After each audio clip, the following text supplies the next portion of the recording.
কিছু কিছু মিথ্যে শুনতে কিন্তু একদম সত্যির মতো লাগে।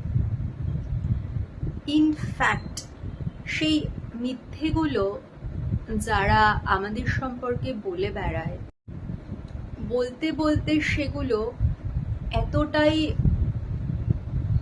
সত্যির মতো হয়ে যায়, লোকে তো সেই কথাগুলো বিশ্বাস করেই নেয়। কখনো কখনো আমরা যখন নিজেরা নিজেদের সম্পর্কে সেই কথাগুলো শুনি, আমাদেরও সত্যির মতো মনে হয়।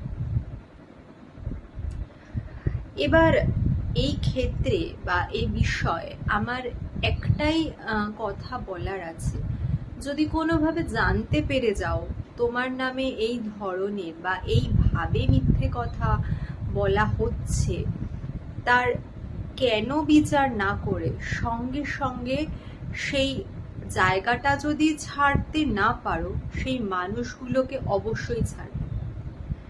তাতে সেই মুহূর্তে দাঁড়িয়ে হয়তো তোমার মনে হতে পারে কি হবে কি হবে না, তবে কিছুদিন পরে তুমি বুঝতে পারবে যেটা হয়েছে সেটা খুব ভালোই হয়েছে। সবটাই তোমার জানতে পারাটা, জানার পর তাদেরকে ছেড়ে দেওয়া, প্রতিটা বিষয়ই খুব ভালো হয়েছে, সেটাতেই তোমার ভালো।